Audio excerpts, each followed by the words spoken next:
다 함께 찬송가 478장 참 아름다워라 찬양하시면서 하나님께 예배를 드리기 위한 우리의 마음을 준비하겠습니다.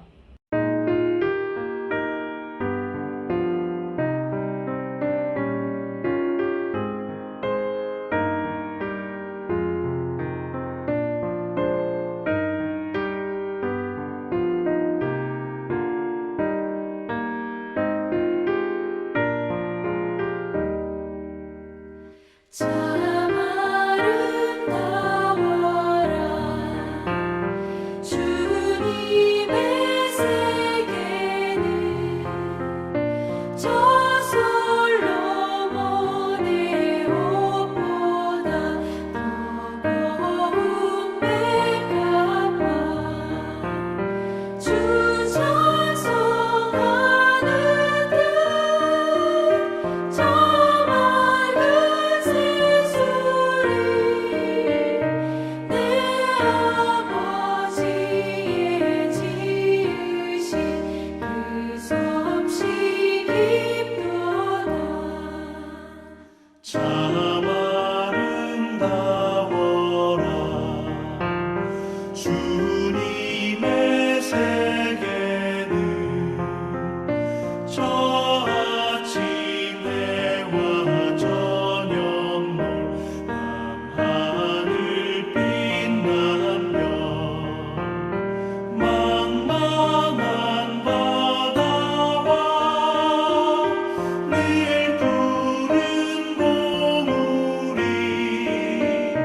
다 주 하나님 영광을 잘 드러내도다 참 아름다워라 주님의 세계는 저 산에 부는 바람과 잔잔한 시냇물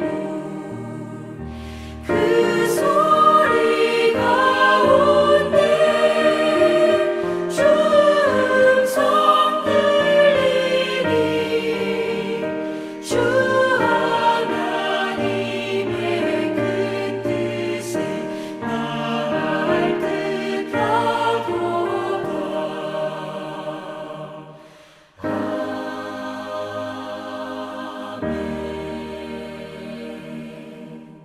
다 함께 사도신경으로 신앙 고백하심으로 일요 저녁 예배를 하나님께 드리겠습니다.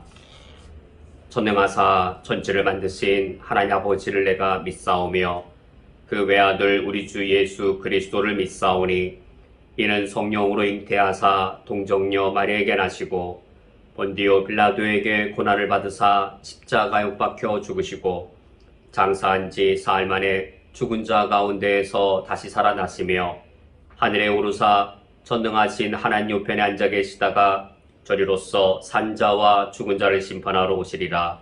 성령을 믿사오며 거룩한 공회와 성도가 서로 교통하는 것과 죄를 사하여 주시는 것과 몸이 다시 사는 것과 영원히 사는 것을 믿사옵나이다. 아멘. 하나님 아버지시여, 주님을 예배하기 위하여 저희들이 함께 모였습니다.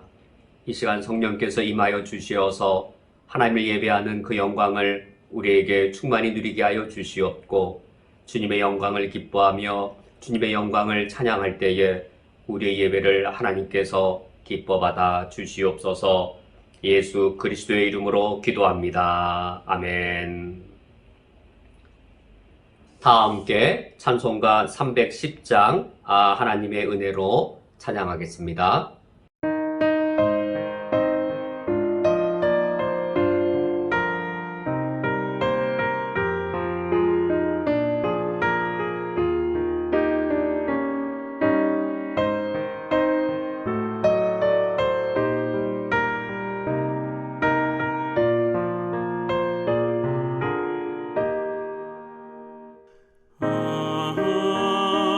하나님의 은혜로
다 함께 우리의 마음을 합하여서 중보기도 하겠습니다.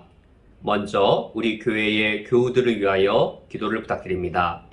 현장 근무하는 교우들을 코로나의 감염으로부터 지켜주시도록, 새로운 사업과 직장을 찾는 교우들의 길을 우리 주님께서 평안히 인도하여 주시도록, 믿음과 양심을 지키며 사업하시는 우리 교우들의 기업체를 하나님께서 친히 지켜주시도록, 대사관과 우리 한인 사회를 위하여 기도를 부탁드립니다.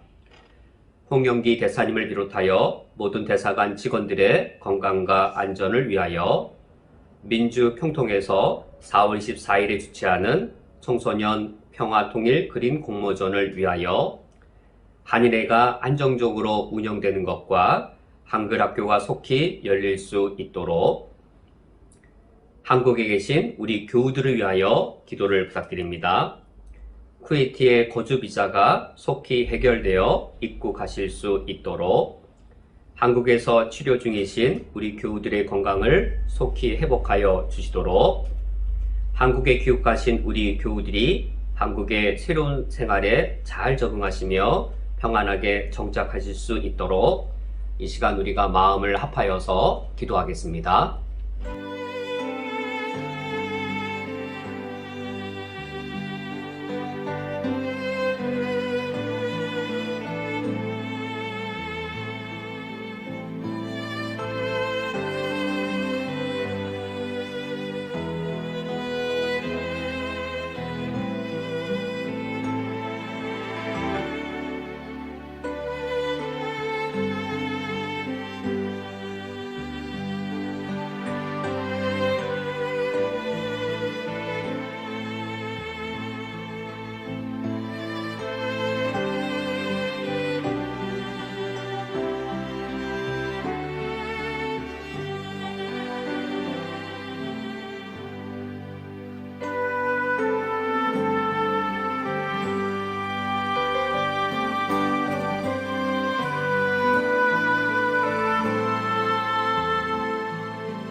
하나님 아버지시여, 우리의 삶이 광야의 길을 걷는 것과도 같습니다.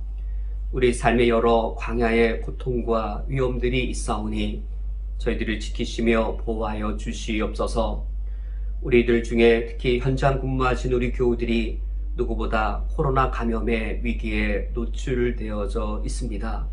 또 새로운 사업을 구상하시며 새로운 직장을 찾는 교우들이 경제적 어려움과 또 환경적 어려움에 놓여져 있습니다.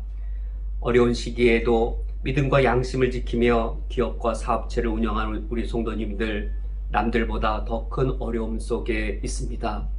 이러한 광야의 삶을 살 때에 우리 하나님께서 날마다 만나와 메추라기로 우리에게 일용할 양식을 공급해 주시며, 낮에는 하나님께서 구름 기둥으로 우리 삶을 인도하시고 밤에는 불기둥으로 우리의 삶을 보호해 주실 줄 믿사오니, 우리가 광야의 길을 걸어가면서 광야의 연단을 잘 받게 하여 주시옵소서. 광야의 삶 속에서 저희들이 더욱더 세상의 빛이 되며 세상의 소금이 되는 역할들을 감당하게 하여 주시옵고, 더불어 저희들이 우리 이웃을 향하여, 우리 한국 사회를 향하여 중보하는 중보자적인 제사장적인 본분들을 감당하게 하여 주옵소서. 우리 쿠웨이트 대사관 위에 함께하여 주시어서 홍영기 대사님을 비롯하여 모든 대사관 직원들의 안전과 건강을 지켜 주시옵소서. 4월 24일 날 민주평통이 주최하는 청소년 평화 통일 그린 공모전이 뜻하는 바대로 진행되게 해주시어서 우리 청소년들이 평화 통일에 대한 꿈과 비전을 갖는 동기와 계기가 마련되게 하여 주옵소서. 어려운 속에서도 우리 한인회가 우리 쿠웨이트에 있는 우리 한인 사회를 섬기고 있습니다. 한글학교가 속히 열리기를 우리 모두가 바라고 있습니다. 주님이 친히 지키어 주시옵소서. 또한 저희들이 하나님 아버지 앞에 간구합니다. 한국에 계신 우리 교우들을 돌보아 주시옵소서. 여러 성도님들이 이미 오랜 기간 동안 한국에 거주하며 쿠웨이트에 입국하지 못하고 있사오니 쿠웨이트 거주 비자의 문제가 속히 해결되게 하옵소서. 한국에 체류 중인 우리 성도님 중에 치료받으시며 건강을 회복 중인 성도님들 계시오니 하나님께서 능하게 해 주시어서 한국에 계신 동안 몸과 마음의 휴식과 건강을 충만히 회복할 수 있는 은총과 은혜를 내리어 주시옵소서. 또 우리 여러 성도님들이 한국으로 귀국하셨습니다. 쿠웨이트에 거주하며 하나님의 은총을 누린 것처럼 이제 한국 땅에서도 동일한 하나님의 은총이 있을 줄 믿사오니 새로운 한국 사회 생활에 적응하며 새로운 삶과 여러 사업들을 평안히 정착하여 시작할 수 있도록 우리 광야의 삶에 주님의 인도하심과 지켜주심이 있게 하여 주옵소서. 예수 그리스도의 이름으로 기도합니다. 아멘. 성경 봉독하겠습니다. 오늘 성경 말씀은 창세기 15장 17절부터 21절까지의 말씀입니다. 오늘 성경 말씀을 제가 봉독해 드리겠습니다. 해가 져서 어두울 때에 연기나는 화로가 보이며 단원의 뿔이 쪼갠 고기 사이로 지나더라. 그날에 여호와께서 아브라함과 더불어 언약을 세워 이르시되 내가 이 땅을 애굽강에서부터 그 큰 강 유브라데까지 내 자손에게 주노니 곧 겐 족속과 그나스 족속과 감몬 족속과 헷 족속과 브리스 족속과 르바 족속과 아모리 족속과 가나안 족속과 기르가스 족속과 여부스 족속의 땅이니라 하셨더라. 아멘. 다 함께 기도하고 말씀을 듣겠습니다. 하나님 아버지시여, 저희들이 하나님을 알아가기를 원합니다. 하나님을 아는 지식이 자라갈수록 하나님을 경외하는 예배하는 심령이 우리에게 더욱더 깊어지게 하여 주시옵고 우리의 지식이 더욱더 올바르게 되므로 하나님을 섬기는 우리의 길도 더욱더 올바르게 인도함 받게 해 주옵소서. 예수 그리스도의 이름으로 기도합니다. 아멘. 우리가 오늘 함께 다룰 내용은 그 중요성을 아무리 강조해도 결코 충분하지 않습니다. 그만큼 매우 지극히 중대한 내용인데 우리 모두가 다 힘써서 오늘 내용에 우리가 집중할 수 있기를 원합니다. 혹 낯설거나 우리가 이해함에 있어서 약간 어려움이 있을 수 있겠지만 우리가 오늘 내용을 알아갈수록 하나님을 섬기는 우리 신앙에 있어서 아주 중요한 부분들을 우리가 채워갈 수 있습니다. 우리 모두가 다 힘쓸 수 있는 오늘이 되기를 원합니다. 오늘 살펴볼 내용은 아브라함 언약을 중심으로 하여서 어떻게 성경이 성경 전체를 통일하는가라는 사실입니다. 이때 언약이라고 하는 것은 어떤 신학자가 개발해낸 개념이 아닙니다. 우리가 성경에서 언약이란 단어가 몇 번 나오는가 한번 이렇게 헤아려 보면 290회 정도, 300회 가까이 등장합니다. 그러니까 아주 많이 등장하는 것이죠. 언약이란 것은 어떤 신학자가 창안한 개념이 아니라 하나님이 이제 아브라함과 언약을 체결하시는 행위를 하신다든지 또 하나님께서 모세를 중보자로 세워서 이스라엘과 언약을 체결하는 행위를 하신다든지 또 다윗과 언약을 체결하신다든지 이처럼 하나님이 직접 행하신 행동들 또는 하나님의 언약이란 단어를 말씀하신 경우들입니다. 그러므로 하나님이 직접 행동하시거나 말씀하신 것이어서 하나님이 강조하신 것이죠. 성경 중에 직접 하나님이 직접적으로 강조하신 것인데 300회 가까이나 사용되어서 결국 성경 전체의 아주 지배적인 개념이라는 사실을 우리가 알 수 있습니다. 우리가 성경 66권을 둘로 나누면서 그래서 이 언약이라는 말로 나누죠. 구약, 신약, 구약, 옛언약, 신약, 새언약 이렇게 둘로 나누죠. 구약과 신약의 중심점에 예수 그리스도가 계시는데 예수 그리스도가 무슨 사역을 하셨냐면 옛 언약을 성취하셔서 새 언약을 이루신 것이죠. 그래서 성경 전체를 하나님이 언약이란 개념으로 언약이란 행위로 하나님께서 성경 전체가 구조화되게 하셨기 때문에 아주 오래전 우리 성경 자체를 구분할 때 이처럼 구약, 신약으로 나누었습니다. 그러므로 이 언약 개념이 중요하면 얼마나 중요하다 말할 수 있을까요? 얼마나 중요하다라고 말할 수 없을 정도로 언약이 중요합니다. 언약이란 무엇이냐면 하나님께서 우리 인간에게 약속을 하셨습니다.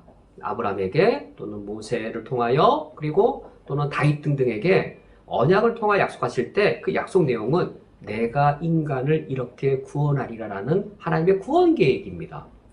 하나님이 구원 계획을 언약이란 방식으로 우리에게 나타내 줬기 때문에 그렇다면 우리가 하나님의 구원 계획을 어떻게 이해를 해야 어떤 방식으로 이해를 해야 우리가 하나님의 우리에게 알려주신 구원 계획을 가장 정확하고 올바르고 충분히 알 수 있을까요? 우리들도 하나님이 계시해 주신 방식인 언약이 무엇인지를 알아감으로 하나님의 구원 계획을 가장 잘 바르게 알 수 있습니다. 이를테면 하나님께서는 내가 인간을 어떻게 구원할 것인지 그걸 언약을 체결하시면서 언약 체결 방식으로 알려주셨습니다. 하나님이 우리를 구원하시는 목적이 무엇인지 그것을 언약 체결의 방식으로 이제 구원하셨습니다. 언약이란 것이 고대 근동의 그런 방식이지 않겠습니까? 두 사람이 서로 언약을 맺을 때 내가 당신에게 이렇게 해서 빚을 갚겠습니다. 또 당신이 나에게 베푸신 은혜를 내가 이렇게 해서 갚겠습니다. 라든지 또 이제 내가 너를 이와 같이 구원해 줄 터이니 구원받은 다음에는 네가 나의 언약 백성이니 이런 의무를 가져야 된다라든지 고대 근동의 사람들도 이제 이런 언약을 체결할 때 이런 걸 나타내기 위해 언약을 체결한 것이지요. 그래서 하나님께서 고대 근동에서 언약이 이렇게 행해졌었기 때문에 하나님께서 우리에게 내가 인간을 어떻게 구원할 것인지 구원하는 목적이 무엇인지 그리고 또 구원할 때 누구를 구원하고 누구를 지켜줄 것인지 이런 내용들을 언약의 그 당시에 널리 사용되어지던 언약의 방식을 통하여서 우리 인간에게 알려주셨습니다. 그러므로 우리가 이 언약이 무엇인지 그 사실들을 알 때 무엇을 알 수 있을까요? 기독교의 구원이 무엇인지를 우리가 알 수 있습니다. 모세와 맺은 언약을 통해서 보면 하나님이 말씀하시는 구원이란 이 언약에 이렇게 담겨 있구나. 이런 구원을 주신다는 거구나. 기독교의 구원이 무엇인지 알 수 있어서 과거의 기복주의나 오늘날 번영신학과 형통의 복음이 말하는 그런 식의 구원이 아니구나라는 사실을 우리가 알 수 있게 되어집니다. 언약을 맺으면서 언약은 그냥 그 순간 맺는 게 아니라 언약을 맺으면 언약 백성이 되는 그 기간 내에 뭔가 의무와 책임들이 주어지는 거잖아요. 언약을 체결함으로써. 언약 체결 자체는 은혜인데 은혜가 은혜로 끝나는 것이 아니라 언약 체결의 은혜를 받은 이후에 언약 백성이 되어지면 그 위에 책임과 소명과 사명이 주어지거든요. 그래서 하나님이 그런 방식으로 언약의 방식으로 구원하시고 언약의 방식으로 목적과 목표를 이스라엘 백성들에게 주셨는데 언약의 방식으로 우리가 하나님의 구원을 이해해야만 기독교의 구원이 이런 것일 뿐만 아니라 구원받은 이후에 우리가 새 언약 백성으로 살아가야 될 책임과 윤리는 이런 거구나. 그래서 우리가 주기도문으로 그 부담스러운 내용이 주기도문. 일용할 양식만 구한다고 하고는 우리가 집 2채, 3채, 10채, 10억, 100억 부자가 되기를 막 추구하는 삶, 그걸 오히려 축복으로 여기고 이미 20억이 있는데 30억까지 벌기 위해서 고생하면서 왜 하나님 20억에서 30억까지 가야 되는데 왜 돈 더 벌도 안 도와주냐고 하나님께 원망하고 이 모든 것들을 주기도문을 하는 순간 멈춰야 되잖아요. 얼마나 부담스러운가요? 십계명대로 산다는 것이 얼마나 부담스러운 일인가요? 그런데 하나님이 이스라엘 백성과 언약을 체결하시면서 언약을 통하여 내가 너에게 이러이러한 구원을 주겠으며 구원받은 언약 백성이 된 이후에는 이런 책무를 너희들이 감당하도록 내가 뜻을 갖고 있다. 너희들 나와 언약 체결하겠느냐 할 때 이스라엘 백성들이 시내산에서 주여 그대로 준행하겠나이다라고 응답하고 언약 체결을 했던 것이거든요. 그러므로 근데 이런 내용이 어떤 성경의 한 부분이 아니고 성경 전체에 통일된 내용이기 때문에 성경을 통일하는 관점에서 기독교의 구원이 무엇이고 구원받은 이후에 우리 새 백성의 목적이 무엇인지를 알 때 왜 주기도문대로 기도해야 되고 그 의미는 무엇인지 왜 십계명대로 살아가야 되는지 그 의미는 무엇인지를 우리가 더 충분히 또 바르게 온전하게 살펴볼 수 있습니다. 이런 전체적인 그 조망으로 살펴보지 않으면 한국교회에 더럽고도 한국교회를 병들게 만드는 그런 오염된 그릇된 것들이 교회 안으로 들어오더라도 이게 옳은 건지 그릇된 것인지를 우리가 알 수가 없습니다. 그러면 이런 언약을 안다는 게 어려운가 쉬운가? 그렇게 안 어렵습니다. 단 이거인 것이죠. 운전면허 딸 정도의 열심이 있으신가요? 이게 얼마나 중요한지 놓고 봤을 때 그냥 우리가 무슨 TV 드라마 보듯이 이렇게 봤을 때 저절로 들어지는 생명을 살리는 구원의 복음이라고 한다면 어느 정도의 열심이 있어야 되겠까요? 신천지가 그들의 정예원으로 오기 위하여 몇 달간을 그리고 일주일에 2번인가 3회 강행군으로 가르쳐야 그들의 회원에 들어가는데 그 정도까지도 아닙니다. 정말 그냥 무슨 개콘의 무슨 코미디 듣듯 그 정도가 아니라 정말로 우리가 생명의 복음이어서 생명을 다루는 정확한 복음이라는 사실에 그 중요성에 비추어서 우리가 알고자 하는 마음만 있다면 이 내용이 결코 어렵지 않고 이해하기 어려운 내용이 있다면 그런 내용은 이해 안 하셔도 진리를 내가 믿음으로 받아들인 데에는 또한 장애가 되지도 않습니다. 중요한 것은 우리가 열린 마음으로 이 내용들을 살펴보는 것에 있는 것이지요. 먼저 그럼 신약 성경에서 어떤 언약들이 중심이 되는가를 보면 먼저 이 본론적으로 보기 전에 보면 이제 옛 언약의 구약과 신약의 새 언약이 있습니다. 이 새 언약은 예수 그리스도의 십자가의 죽음과 부활로 새 언약이 성취되어져서 지금 새 언약의 시대가 되었습니다. 새 언약이라는 말은 새 언약 이전에 먼저 주어진 옛 언약들이 있음을 의미하는 것이죠. 예수님께서 성취하실 옛 언약들, 예수님께서 성취하셔서 새 언약의 시대를 열 그 옛 언약들이 있다는 사실을 전제하는 것이 신약, 곧 새 언약입니다. 그러면 구약 성경에 옛 언약의 성경이 구약 성경에 어떤 옛 언약들이 있는가? 또 구약 성경 안에 다양한 많은 언약들이 있는데 그 중에서도 중심되는 언약 3가지를 우리가 또 반드시 알아야 될 세 가지 언약을 우리가 정한다면 우리가 이제 중심적으로 살펴보는 아브라함 언약, 그리고 이제 수백 년이 흐른 이후에 모세 언약, 그리고 또 수백 년이 흐른 이후에 다윗 언약입니다. 이 3가지의 언약이 이제 예수 그리스도께서 성취하실 새 언약에 직접적으로 연결되어지고 예수님이 이 옛 구약 성경의 새 언약들을 예수님께서 성취하셨습니다.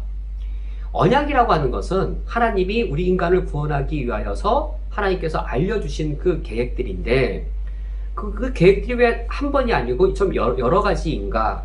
그것은 하나님께서 아브라함과 언약을 체결하시면서 하나님의 구원의 계획을 알려줬습니다. 그 후에 하나님의 시대가 흘러서 모세와 언약을 맺으면서 하나님이 인간을 구원하실 계획을 알려주셨는데 아브라함 언약이 기초가 되어져서 하나님이 우리 인간을 구원하고자 하시는 계획이 더 구체화되어지고 더 발전되어져서 아브라함 언약의 내용을 보완해 주거나 더 확실히 채워주는 방식입니다. 하나님의 구원 계시가 하나님의 언약 체결이 더 점진적으로 발전된 것이죠. 그 위에다가 아브라함 언약 위에 다윗 언약이, 그리고 또 점진적으로 발전되어져서 다윗 언약이 하나님께서 인간을 구원하기 위한 계획으로 알려줬습니다.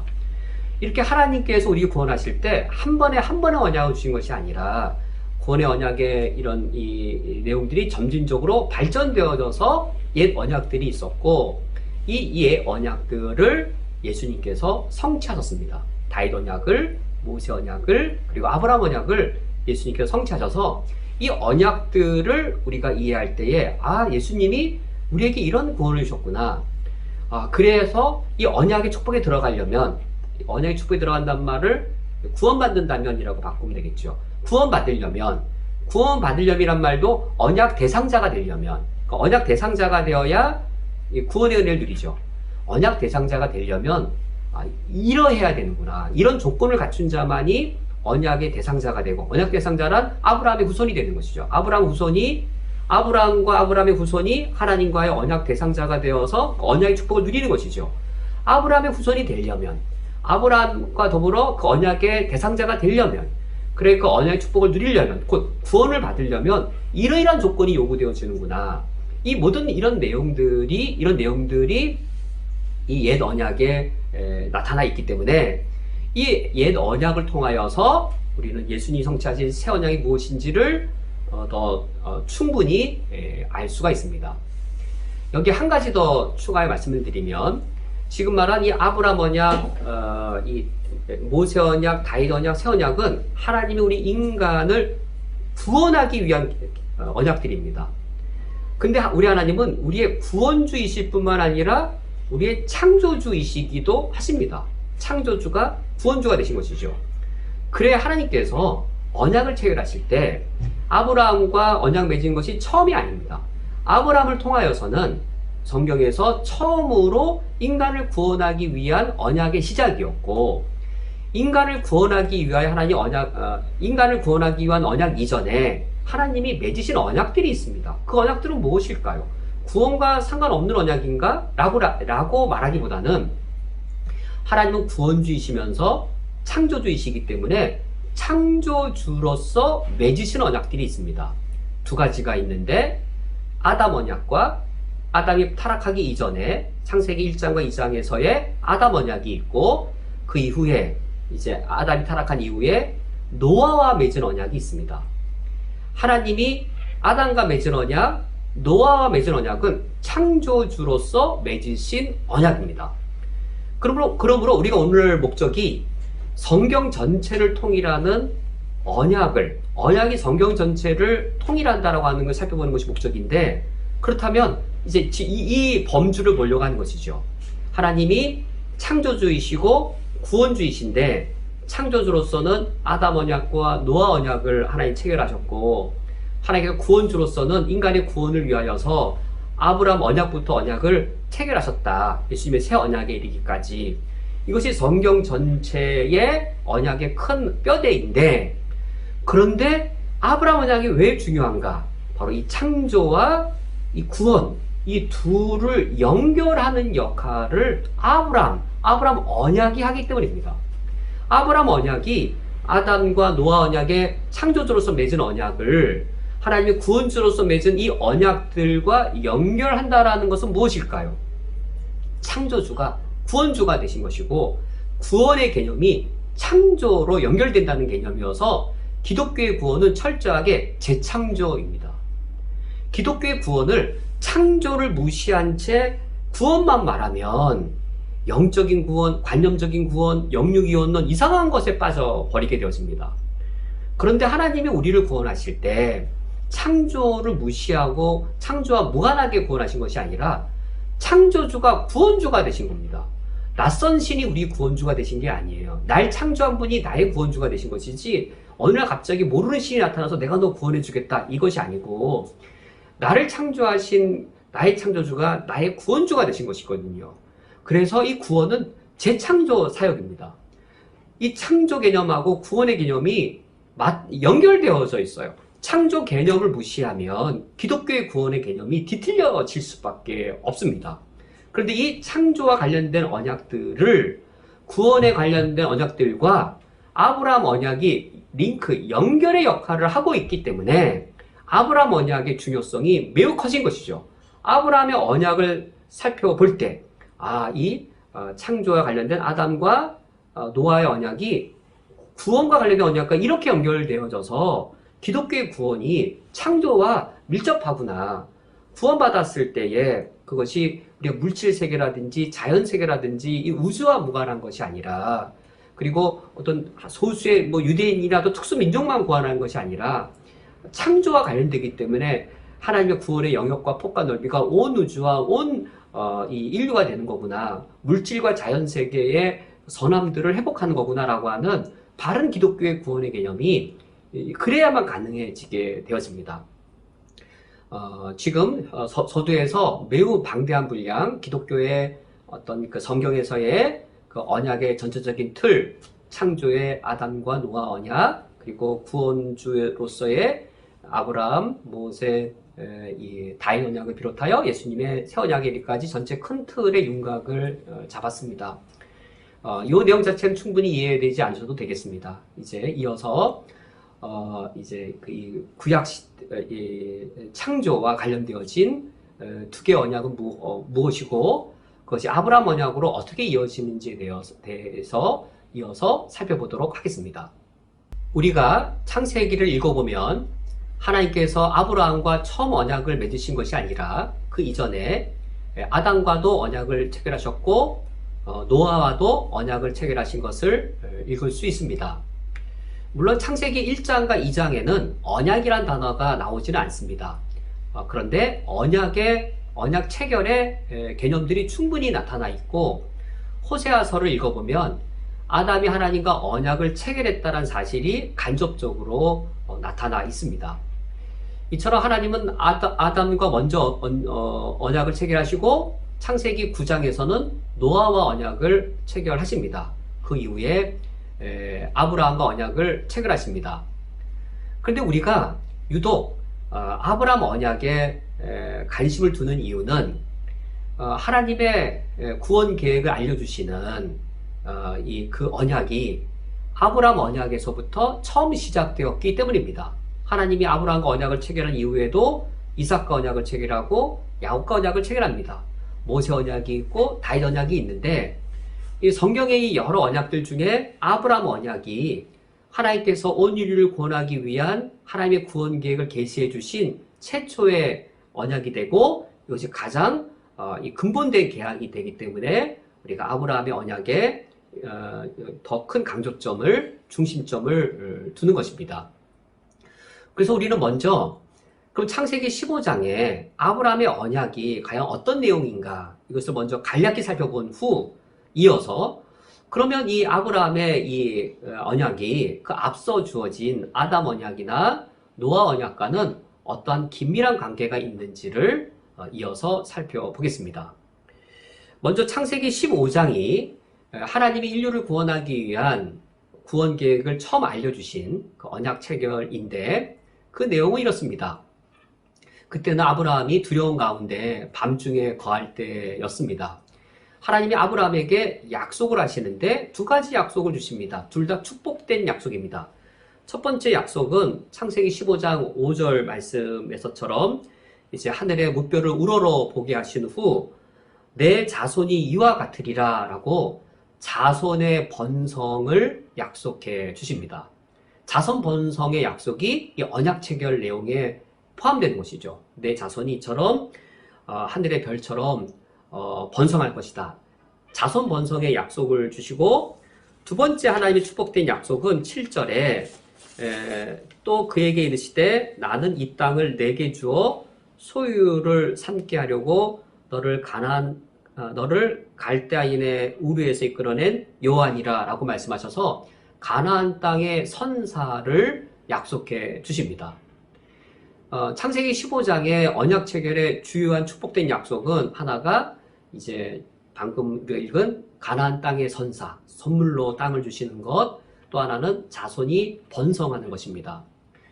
아브라함이 이에 대해서 계약을 맺자라고 먼저 요구를 합니다. 그것이 8절 말씀인데, 그가 이르되 주 여호와여 내가 이 땅을 소유로 받을 것을 무엇으로 알리이까? 저 언약의 구체적인 표징을 요구하는 것이죠.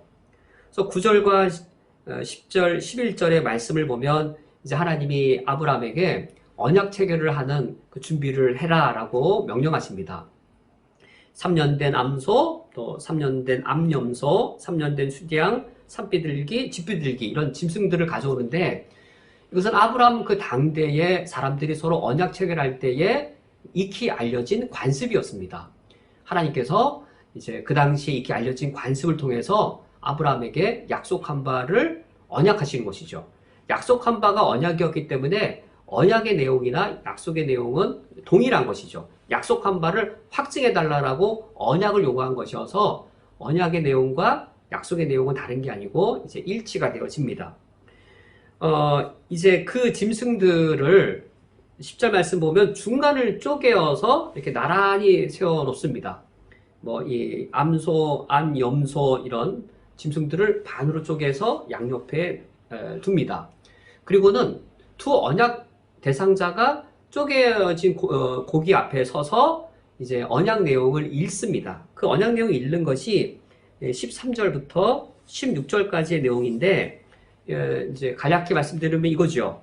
그러니까 하나님이 그 낭독을 하는 겁니다. 하나님께서 이 쪼개어진 고기 앞에서 언약 내용을 낭독하는 겁니다.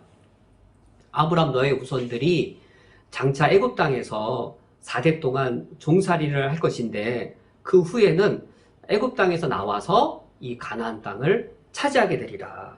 그것이 16절 말씀에 내 자손은 4대 만에 이 땅으로 돌아오리니 라고 하여서 이제 하나님께서 이 쪼갠 고기 사이 앞에서 이렇게 언약의 내용을 읽습니다. 이것이 그 당대의 언약 체결의 방식이었습니다. A라는 사람과 B라는 사람이 서로 같은 대등한 관계에서 언약을 맺을 때 고기를 쪼개놓고 앞에 섭니다. 내가 당신에게 해마다 얼마의 걸 드리겠습니다. 또 B라는 사람도 A라는 사람에게 당신이 나에게 얼마의 걸 주면 나는 반대로 다른 곡물 얼마를 당신에게 주겠습니다. 라고 서로 언약 체결 내용문을 읽고 그리고는 자기 신의 이름으로 그걸 서약합니다. 각자의 신의 이름으로 서약을 하고 두 사람이 쪼갠 고기 사이를 지나갑니다. 쪼갠 고기 사이를 지나가는 것이 오늘날로 말하면 계약서에 도장을 찍는 것이죠. 쪼갠 고기 사이를 지나가는 의식은 내가 지금 나의 신의 이름으로 서약하고 그리고 쪼갠 고기 사이를 내가 지나갔는데 그런데 이 쪼갠 고기 사이 앞에서 내가 당신에게 말한 이 계약 내용을 언약 내용을 어기면 내가 이 쪼갠 고기의 운명이 되겠습니다. 내가 죽음을 당해도 내가 믿는 신이 나에게 죽음을 저주하여서 내가 믿는 신이 나를 이 쪼갠 고기의 운명이 되게 하더라도 난 상관없습니다. 그러므로 난 나의 신의 이름으로 내 목숨을 걸고 당신과 맺은 이 계약을 지키겠습니다. 라는 것이 그 당시의 언약 체결의 방식이었습니다. 그런데 17절 말씀을 보면 해가 져서 어두울 때에 연기 나는 화로가 보이며 타는 횃불이 쪼갠 고기 사이로 지나가더라. 그런데 이 쪼갠 고기 사이로 지나간 것은 당시 관례에 의하면 두 언약 당사자 둘이 다 지나가야 되는데 타는 횃불로 상징되어지는 하나님만 지나가시게 되어서 이 언약의 어떤 책임, 이 약속을 하였고 이 언약을 준수할 모든 책임이 하나님께 있음을 하나님이 이제 이 언약을 통해서 밝히신 것이죠.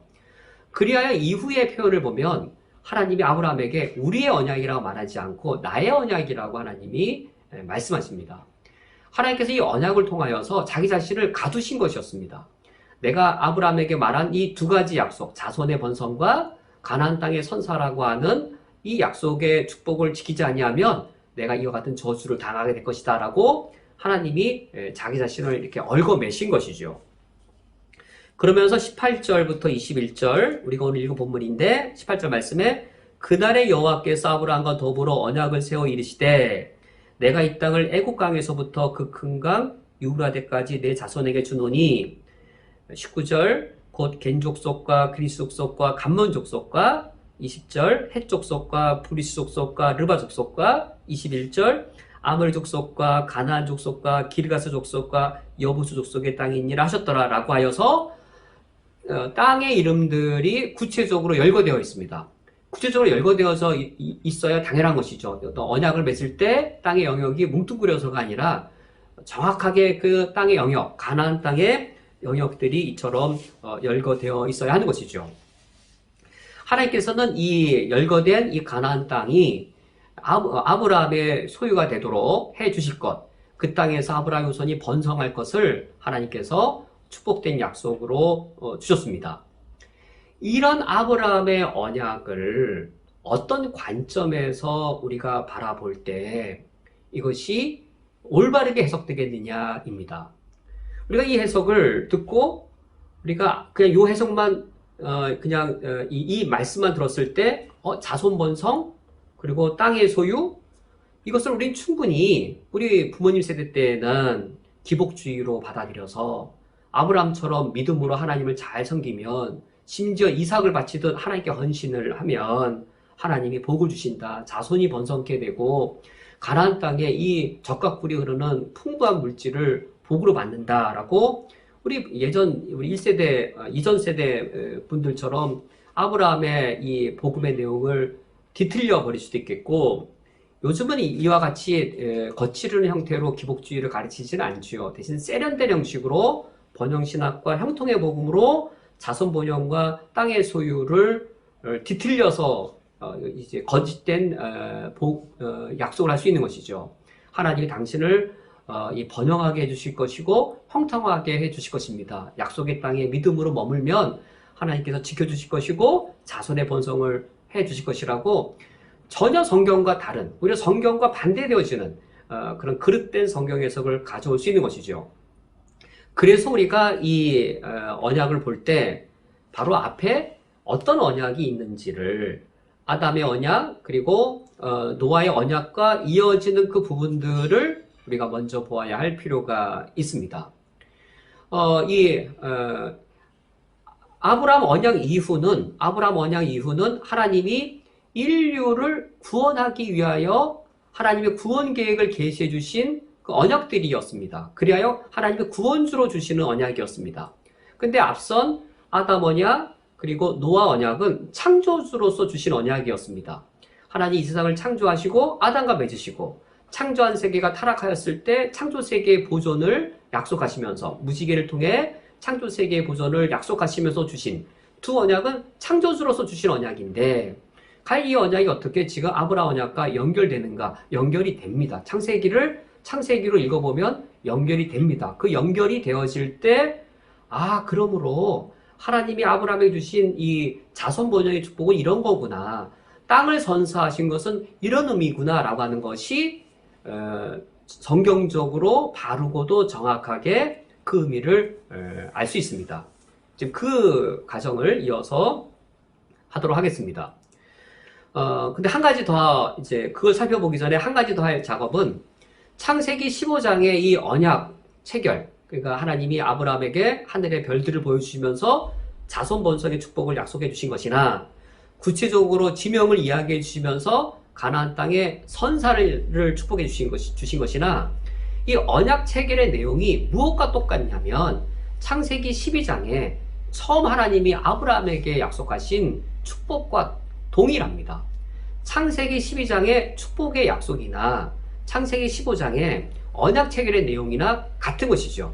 하나님 아브라함에게 축복을 약속하셨을 때 아브라함이 이 축복의 약속 언약으로 확증해달라고 그것이 언약의 내용으로 바뀐 것이기 때문에 이 언약 내용이 이 창세기 12장의 축복의 내용과 동일합니다. 어떤 축복의 내용이었냐면 창세기 12장 2절에 내가 너로 큰 민족을 이루고 내게 복을 주겠다. 7절에 여호와께서 아브라함에 나타나 이르시되 내가 이 땅을 내 자손에게 주리라 라고 자손의 번성과 땅의 선사를 축복해 주시면서 내가 너에게 복을 주겠다라고 말씀하셨는데 이 개념들, 이 어휘들 하나님이 복을 주셔서 자손을 번성케 하시고 그리고 땅을 선사해 주시는 것 축복과 땅의 선사와 자손 번영 이것이 과연 무엇과 관련되는가 하는 겁니다. 이것이 바로 창세기 1장 27절, 28절에 특히 28절에 하나님이 아담을 창조하시고 아담과 언약을 체결하시면서 아담에게 내려주신 언약의 축복의 내용과 일치하는 것이죠. 창세기 1장 28절을 제가 읽어드리면 하나님이 그들에게 복을 주시며 하나님이 그들에게 이르시되 생육하고 번성하여 땅에 충만하라. 땅을 정복하라. 바다의 물고기와 하늘의 새와 땅에 움직이는 모든 생물을 다스리라 하시니라. 하나님께서 아담을 창조하신 상황, 그리고 아담과 언약을 체결하신 상황을 보면 이렇습니다. 본래 하나님이 창조를 시작하실 때에는 무의 상태였습니다. 그리고 곧이어 혼란과 무질서의 상태였습니다. 무와 무질서 혼란의 상태를 하나님이 심히 아름다운 세상으로 창조하신 후, 그 후 하나님께서 아담을 전 인류의 대표로 세우셔서 하나님께서 아담과 언약을 체결하십니다. 아담과 언약을 체결하시면서 아담에게 복을 주시고 그 복의 내용이 무엇이었냐면 땅의 선사와 자손의 번영이었습니다. 이것이 창조주 하나님이 최초의 인류를 창조하신 후 새로운 인류에 대한 하나님의 계획이었습니다. 아담의 자손 번영이라고 하는 것은 땅에 충만하게 아담의 자손이 번성한다고 하는 것은 하나님이 아담을 창조하고 새 인류에 대한 계획을 갖고 계신 것이고, 그리고 아담의 자손들로 하여금 땅을 다스리도록 선사하신 것은 그 땅이 하나님의 나라가 되어지도록 아담의 후손들에게 맡기신 것이지요. 그런데 그 이후에 어떤 일이 일어났는지요? 아담과 하와가 범죄합니다. 인간의 타락이 땅의 타락을 가져옵니다. 그것이 노아 시대 때 훨씬 더 크게 일어나서 노아 시대 때 사람들이 심히 죄를 짓게 되었고, 노아 시대 사람들의 죄악으로 인하여서 온 땅이 죄로 물들게 되어집니다. 이런 죄로 물든 이 땅을 하나님이 심판하셨습니다. 그것이 창세기 6장부터 8장까지의 홍수 심판이었죠. 하나님이 1, 2장에서 아담과 언약을 체결하셨고, 그리고 창세기 9장에서 노아와 언약을 체결하시는데, 노아와 언약을 체결하시는 그 앞상황이 어떠하지요? 이 앞상황이 중요합니다. 어떤 상황 가운데에서 하나님의 노아와 언약을 체결하셨는가? 하나님이 노아와 언약을 체결하신 그 장면은 온 인류가 이 죄로 물들고, 그리하여 이 하나님이 창조한 이 세계가 죄로 패역한 세상이 되었을 때였습니다. 그로 인하여 하나님이 모든 세상을 다 물로 심판하신 그 다음이었습니다. 하나님이 물로 다 심판하셨을 때 모든 인류가 다 죽음을 겪습니다. 그렇다면 창세기 9장에서 살아남은 인류 누구인가요? 노아밖에 없는 것이죠. 창세기 1장과 2장 하나님이 아담과 하와를 창조하셔서 새로운 인류의 역사에 대표로서 아담과 하와만 있었듯, 이제 하나님의 심판으로 인하여서 모든 인류가 다 죽고 노아와 그의 가족만 살아남았습니다. 노아와 그의 가족은 누구냐면 새 인류의 대표격이 되는 것이죠.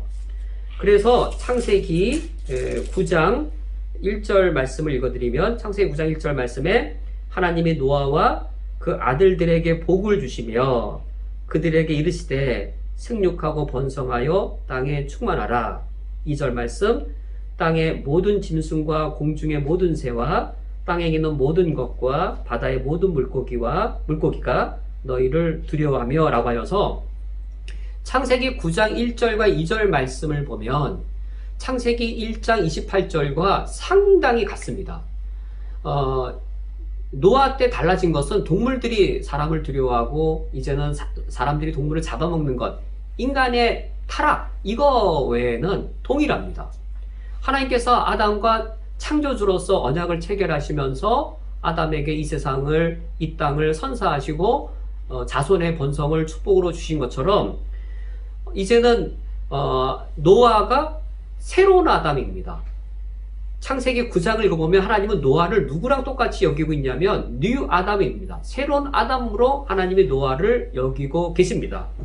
그래서 창세기 9장 1절 노아에게, 그 노아의 후손들에게 복을 주십니다. 어떤 복이냐면 생육하고 번성하여 땅에 충만하라라고 하나님께서 노아의 자손들에게 자손 번성의 축복을 주시고 이것은 땅의 선사가 더불어진 것이죠. 이제 새로운 땅에서 번성하게 되어지는 2절 말씀에 땅의 모든 짐승, 공중의 모든 새, 땅에 기는 모든 것, 바다의 모든 물고기 하나님께서 땅의 통치를 아담에게 위임하였듯 이제는 노아와 그의 후손들에게 땅의 통치를 위임합니다. 그러므로 하나님께서 노아와 언약을 체결하셨을 때 무엇을 기대하시고 무엇을 목표로 삼으신 것인가요? 노아의 후손 번성은 뭘까요? 새로운 인류에 대한 하나님의 창조였습니다. 하나님이 노아 홍수 심판 이후에 노아와 그의 가족을 통하여 이제 새로운 인류를 창조하실 계획, 새로운 아담으로서, 노아가 새로운 아담으로서 하나님이 새로운 인류를 창조할 계획을 가지신 것이고, 노아 홍수 심판 이후에 이제 물이 빠지고 드러난 이 땅은 새로운 에덴 동산이 되어서 하나님이 새로운 세계를 이루실 그 기대와 꿈을 하나님께서 그것을 원하고 계셨습니다. 그런데 창세기 11장으로 가서 보면 바벨탑 사건이 등장합니다. 이 바벨탑 사건은 이 바벨에 범죄한 사람들은 다 노아의 후손들이죠. 노아의 홍수 심판 이후에 살아남은 의인의 가족들입니다. 그래도 불구하고 이 심판으로는 인간의 근본적인 죄 문제가 해결되지 않았습니다.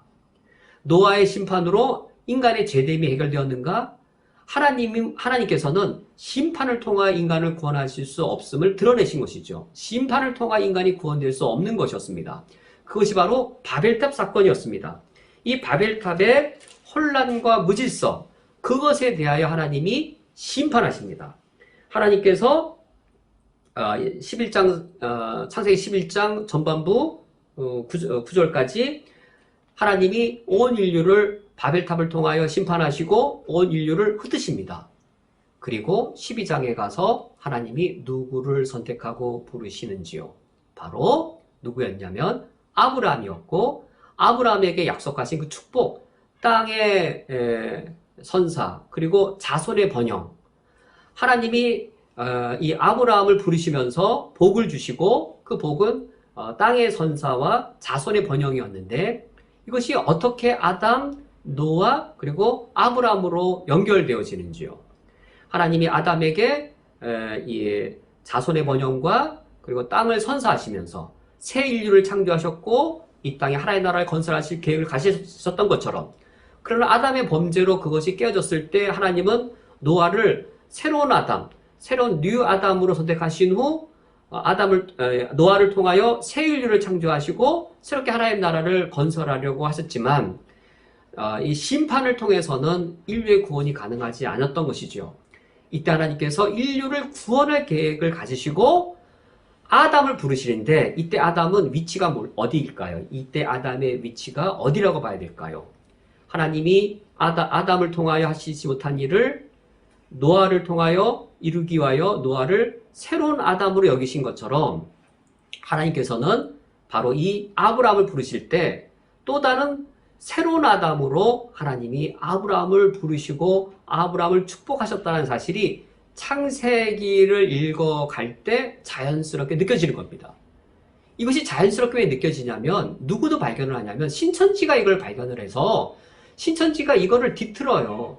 하나님이 아담을 선택했지만 아브라함이 실패해서 하나님이 두 번째로 보내신 게 노아였는데 노아가 실패하고, 그 다음에 아브라함을 보냈는데 아브라함도 실패하고, 그 다음에 하나님이 예수님도 보냈는데 예수님도 실패해서 그 다음에 보낸 게 이방이다, 이렇게 간다고요.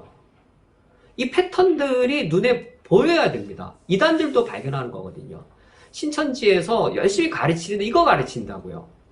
근데 언약이라는 말이 들면 너무 어려워서, 목사님 그런 거 신학교에서나 배워야지 우리에게 내 삶에 적용도 안 되는데 뭐 그런 걸 왜 가르치세요? 라고 말해서는 절대 안 됩니다. 목회자로서는 이 중요한 진리를 가르칠 책임이 있겠고, 우리 성도님들께서는 이 중대한 이 진리를 우리가 무겁게 진지한 관심을 가지고 배울 필요가 있습니다. 신천지가 어떻게 복음을 듣는가? 바로 이 패턴들을 이단들이 발견해서 교묘하게 뒤틀어 갖고 결국은 이만희를 뭐 이상한 식으로 그렇게 떠받드는 거 아닙니까? 그러나 성경을 언약의 관점에서 제대로만 배웠다면 그 허접하고 쓰레기 같고 더러운 그 신천지 교리에 넘어가겠는지요. 아무튼 이 하나님께서 아브라함을 선택하신 것을 창세기 문맥에서 읽어가 보면 하나님이 마치 아브라함을 새로운 아담으로 여기시고 계시는구나. 새로운 아담으로 여기시면서 하나님께서 아담과 노아에게 약속하신 것처럼 복을 주시며 자손 번성과 땅의 선사를 약속하셨구나 라는 것을 우리는 알게 되었습니다. 그렇다면 여기서의 땅의 선사란 어떤 축복일까요? 여기서의 자손 번성이란 어떤 축복일까요?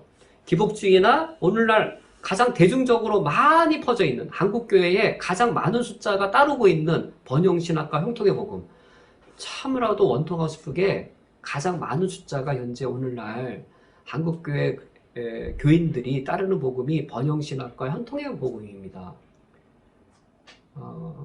우리처럼 믿는 사람이 메이저가 아니라 마이너예요. 너무 개탄스럽고 어쩌면 그렇게 더럽고 허접하고 그릇된 복음에 다수의 사람들이 몰려가 있는지 너무 개탄스럽고 안타스럽고 한탄스러운 현실입니다. 정말로 오늘날 형통의 복음이 말하는 식으로 아브라함의 자손의 번영과 그리고 땅의 선사를 해석해야 되겠는지요. 지금 이 아담의 언약 그리고 노아의 언약, 이 창조자 하나님께서 노아에게 약속하신 건 창조세계의 보존이잖아요. 창조세계의 보존은 왜 하실까요? 창조세계를 보존시키시는 동안 창조세계를 구원시키시는 것이라고요. 창조주가 구원주가 되셔서 구원의 계획을 말씀하신 이거에 따르면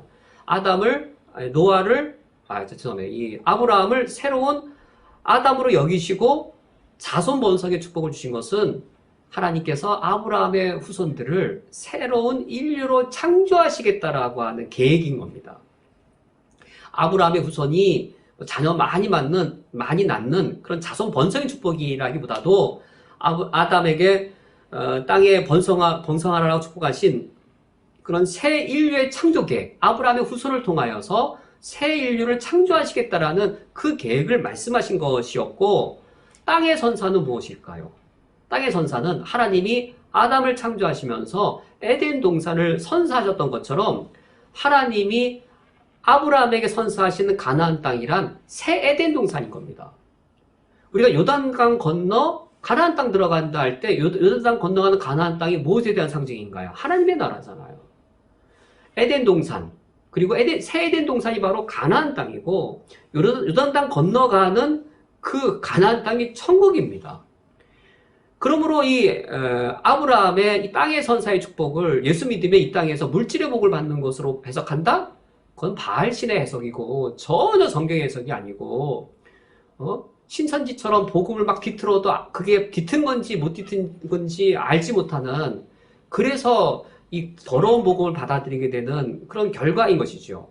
그러나 아담, 노아, 아브라함, 그리고 이제 모세와 다윗 언약으로 이어지는 관점으로 계속 볼 때에 이 땅의 선사란 그것이 아니라 아브라함에게 선사하신 이 가나안 땅이란 새 에덴 동산으로 말하는 것이고, 이제 선지서나 구약 성경에서 가나안 땅의 이미지가 단순히 그냥 이 부동산 형식의 가나안 땅이 아닙니다.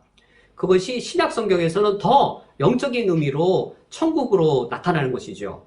마음의 온유한 자는 땅을 기업으로 얻으리라. 그 부동산이 아니라 가나안 땅이어서 천국을 의미하는 것이죠. 한 구절만 읽고 말씀을 맺겠습니다. 히브리서 11장의 8절부터 10절의 말씀인데, 히브리서 11장 8절, 믿음으로 아브라함은 부르심을 받을 때 순종하여 장래 유업으로 받을 땅에 나아갈새 갈 바를 알지 못하고 나아갔으며, 9절 말씀에 믿음으로 그가 이방의 땅에 있는 것 같이 약속의 땅에 거류하여 동일한 약속을 유업으로 함께 받은 이삭 및 야곱과 더불어 장막에 거하였으니, 10절 말씀, 이는 그가 하나님이 계획하시고 지으실 터가 있는 성을 바랐음이라 라고 하여서 이 히브리서 11장 말씀이 가나안 땅이 무엇인지를 해석해 주고 있죠. 히브리서 11장 10절, 이는 그가 하나님이 계획하시고 지으실 터가 있는 성, 예루살렘 성, 하늘나라라고 해석해주고 있는 것이죠. 오늘 말씀을 맺도록 하겠습니다. 성경 전체를 하나님께서는 언약이라고 하는 걸 통하여서 하나님의 구원 계획을 알려주셨고 그것이 바로 성경 전체가 되었습니다. 그 사실을 익히 잘 파악한 우리 신앙의 선배들은 성경을 구분할 때 옛 언약의 구약, 새 언약의 신약이라고 이름을 붙여서 언약이 성경 전체를 통일하는 아주 절대적으로 중요한 사실인 것을 우리에게 익숙하게 알도록 가르쳐 주었습니다. 이런 하나님의 구원 계획의 첫 번째 구원 계획이 아브라함의 언약 체결에 나와 있기 때문에 우리는 아브라함 언약 체결 중에 한 부분, 그것이 어떻게 아담의 언약 그리고 이 노아의 언약과 연결되는지 아주 작은 분량을 한번 살펴보았습니다. 이 작은 분량을 살펴본 것만으로도 하나님이 우리에게 주신 구원이 무엇인지, 기독교의 복음이 무엇인지 그 사실을 우리는 엿볼 수 있었습니다. 우리 쿠웨이트 한인연합교회가 참된 복음이 참으로 소중한 이 시대에 말씀대로의 복음을 잘 지켜나갈 수 있기를 원합니다. 함께 기도하겠습니다. 하나님 아버지시여, 우리 쿠웨이트 한인연합교회가 한국교회 밖에 있지만 한국교회 밖에서 한국교회를 섬기되 복음을 지키고 복음의 신앙을 증거하는 일에 하나님의 온전한 쓰임을 받을 수 있도록 축복해 주옵소서. 예수 그리스도의 이름으로 기도합니다. 아멘. 다 함께 주기도로 오늘 예배를 폐하겠습니다. 하늘에 계신 우리 아버지여, 이름의 거룩히 여김을 받으시오며 나라가 임하시오며 뜻이 하늘에서 이루어진 것 같이 땅에서도 이루어지이다. 오늘 우리에게로 양식을 주시옵고 우리가 우리에게 죄 지은 자를 사하여 준 것 같이 우리 죄를 사하여 주시옵고 우리를 시험에 들게 하지 마시옵고 다만 악에서 구하시옵소서. 나라와 권세와 영광이 아버지께 영원히 싸움나이다. 아멘.